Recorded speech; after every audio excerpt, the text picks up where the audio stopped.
또 유다 자손의 지파가 그들의 가족대로 제비 뽑은 땅의 남쪽으로는 에돔 경계에 이르고 또 남쪽 끝은 신 광야까지라.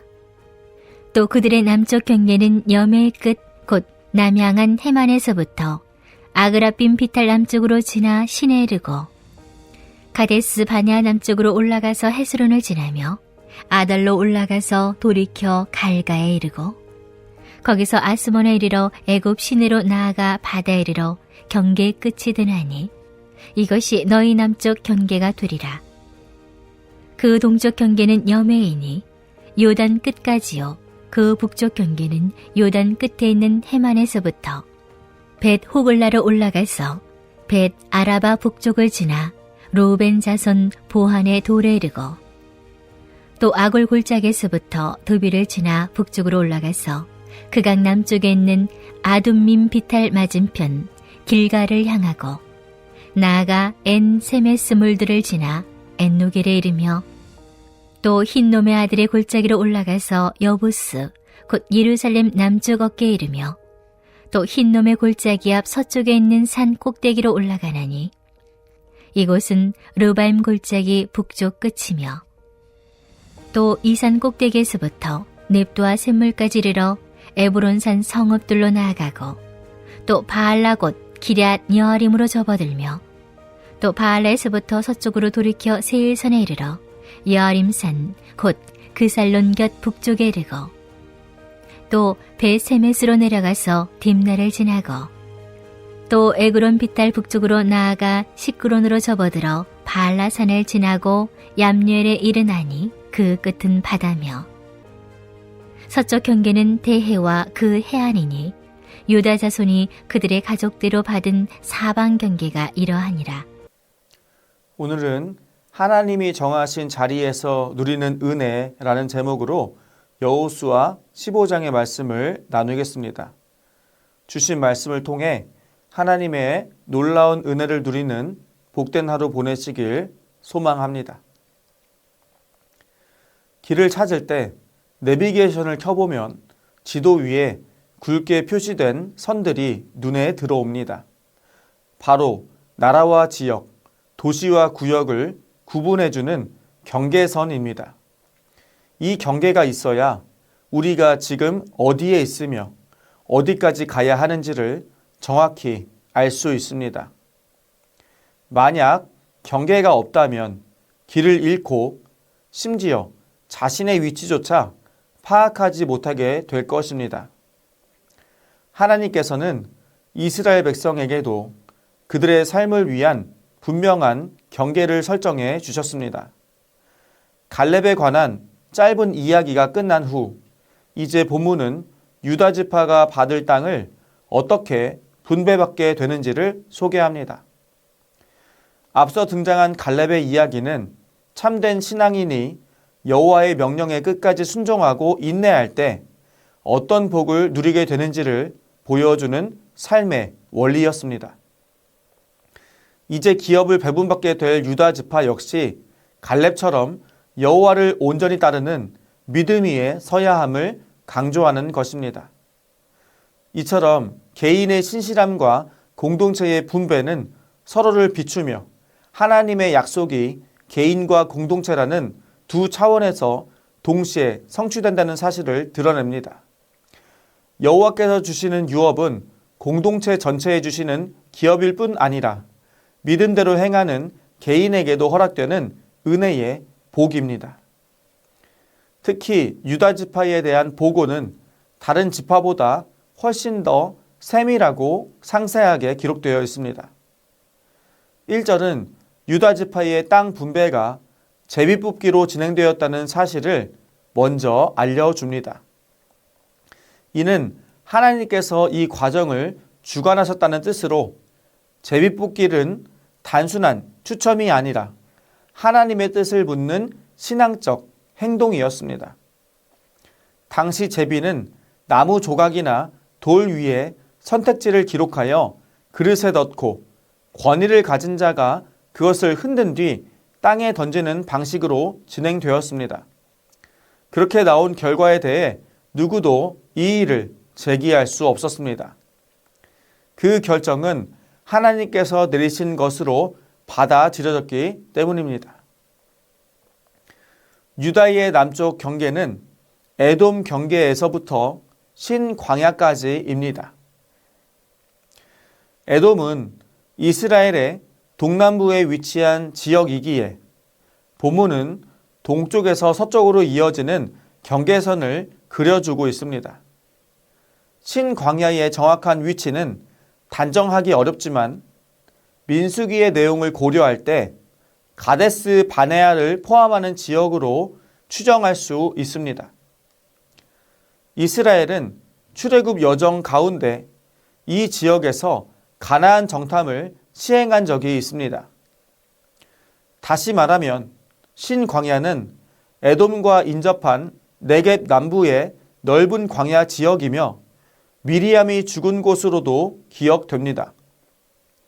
그 안에 위치한 가데스 바네아는 특별히 물이 있는 오아시스 지역이었습니다. 또한 여베는 성경에서 사해를 의미하는 표현입니다. 사해 남쪽 끝이 유다 남쪽 경계의 주요 지점을 연결하며 이 지점에서 여러 중간 지역을 지나 결국 지중해로 이어지게 됩니다. 유다의 동쪽 경계는 비교적 간단하게 설명됩니다.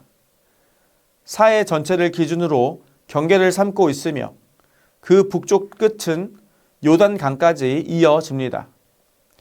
남북으로 길게 뻗은 타원형의 사해를 반으로 나누어 보면 위쪽 절반 정도가 동쪽의 르우벤 지파가 받은 기업에 해당합니다. 그리고 사해 서편의 해안선을 따라 남쪽 에돔까지 내려오는 모든 지역이 바로 유다 지파의 동쪽 경계가 됩니다.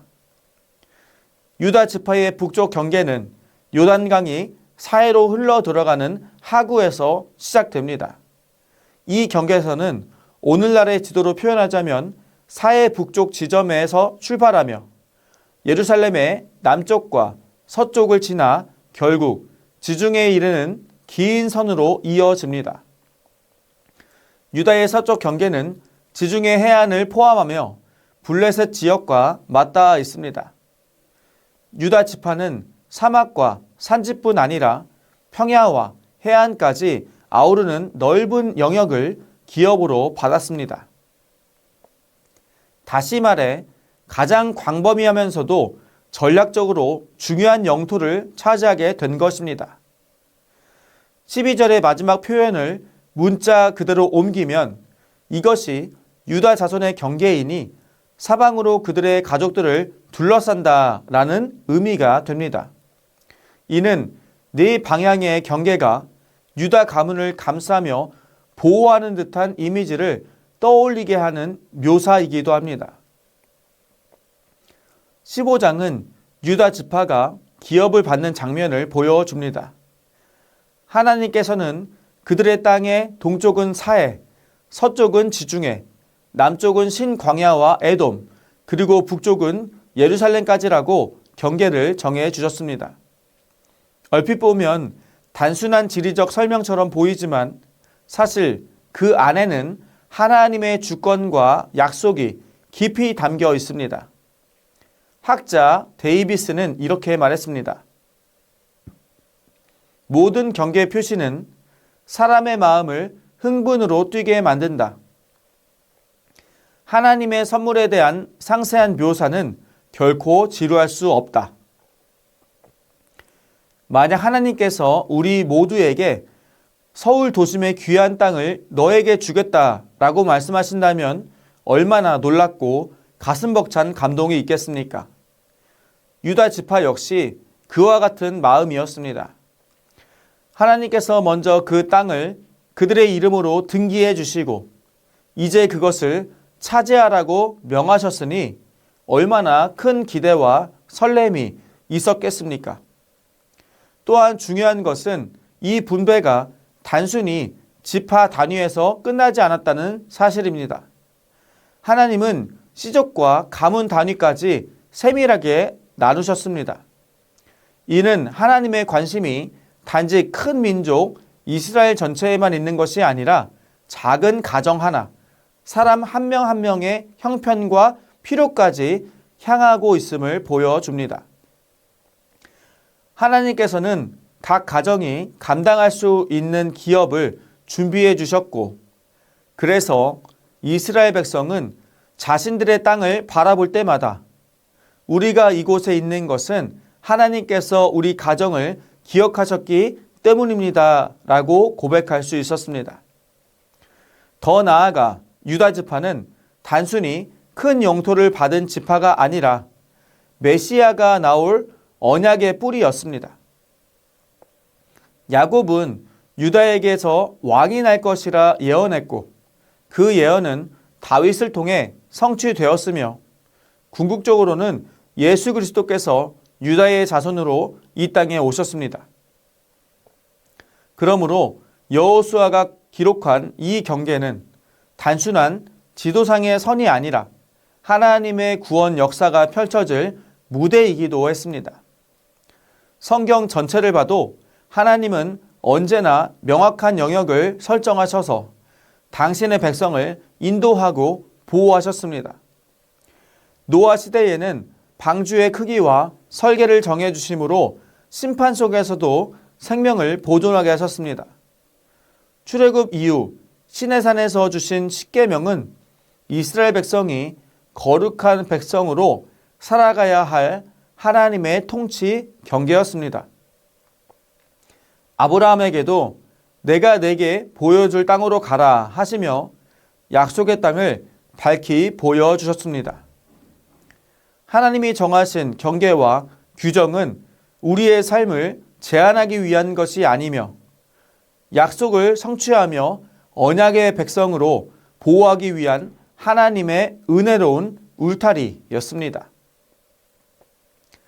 그렇다면 유다 지파에게 주신 이 땅의 경계가 오늘 우리에게 주는 의미는 무엇이겠습니까? 세상은 한 번뿐인 인생이니 마음껏 즐겨라 라고 말합니다. 기준 없이 내 감정과 판단이 이끄는 대로 사는 것이 자유로워 보일 수 있지만 결국은 멸망의 길로 갈 수밖에 없습니다. 하나님의 말씀이라는 기준이 무너지면 우리의 삶도 함께 무너질 수밖에 없습니다. 하나님은 오늘 우리에게도 분명한 경계를 주셨습니다. 가정의 경계, 자녀의 경계, 직장의 경계, 교회의 경계 등 하나님이 주신 기업을 지키는 울타리가 있습니다.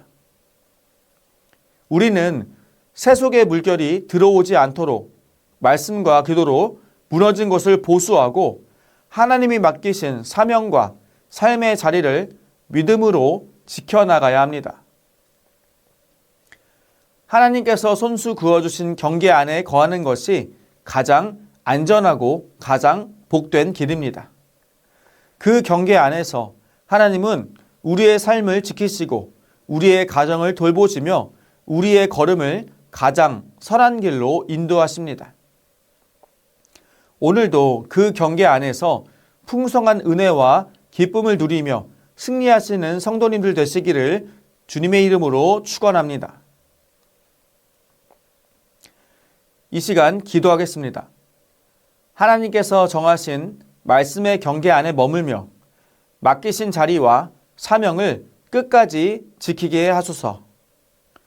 오시는 주님을 기다리는 대림절에 우리의 마음을 정결하게 하여 주님 맞을 준비를 잘하게 하옵소서. 우리 이 두 가지 제목을 놓고 하나님께 기도로 나아가겠습니다.